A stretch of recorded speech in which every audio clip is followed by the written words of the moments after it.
there's different companies, there's different assets, there's different players in the space. Where do you start? Where do you guys kind of see the foundation, and take us through your journey of where you see this going?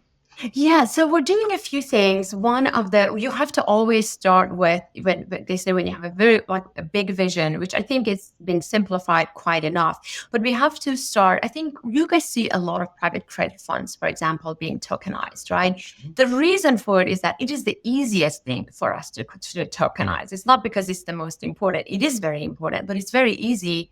And in innovation, because we have these crash cycles. Every time we have it's innovation, implementation, and there's a crash cycle.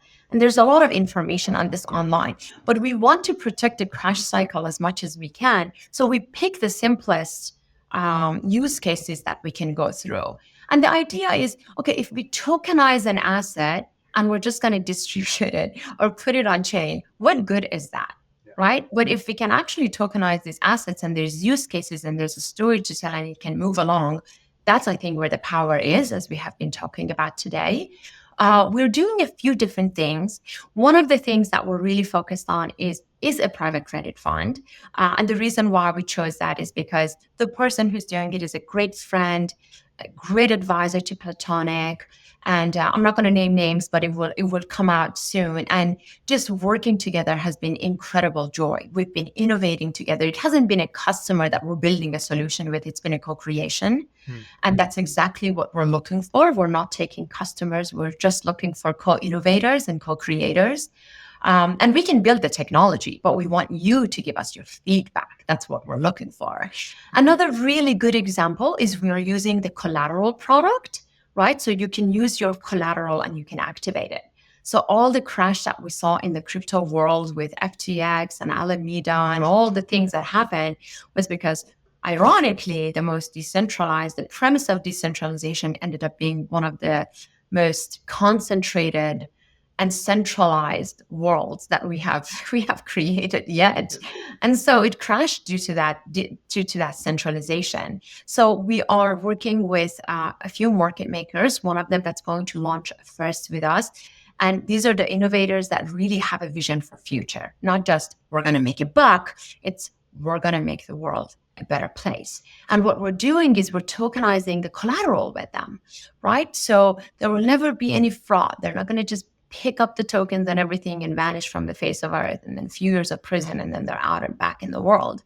It's not going to happen. So collateral on the crypto side is a big one for us. That product is ready to go and it's an amazing product.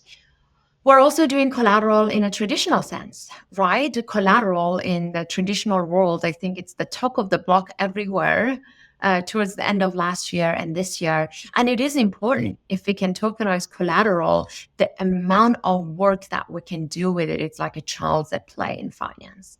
So that's another product we're working with. An incredible group of people from Chile have reached out to us. They have a lot of minds. So, and what they want to do, it's beautiful. They want to tokenize the mines. And with these tokens, when they launch it into the world, bring in investment to mine the mine.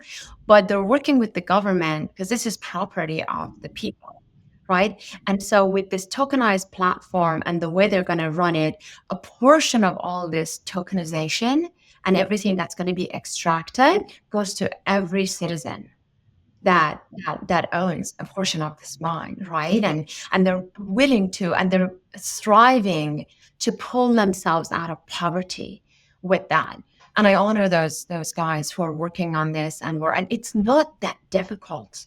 It really is not that difficult. It just gets a group of people who get it to do it. And I can use many other examples, but I think there's a lot of fundraising that can happen on chain, not like the ICO way, but in a different way that can be very transparent. It can be accessible. It can be democratized to a lot of people. And hopefully very soon to be able to tokenize personal assets. I think that is where really our hearts sing for that, because we can support a much broader population.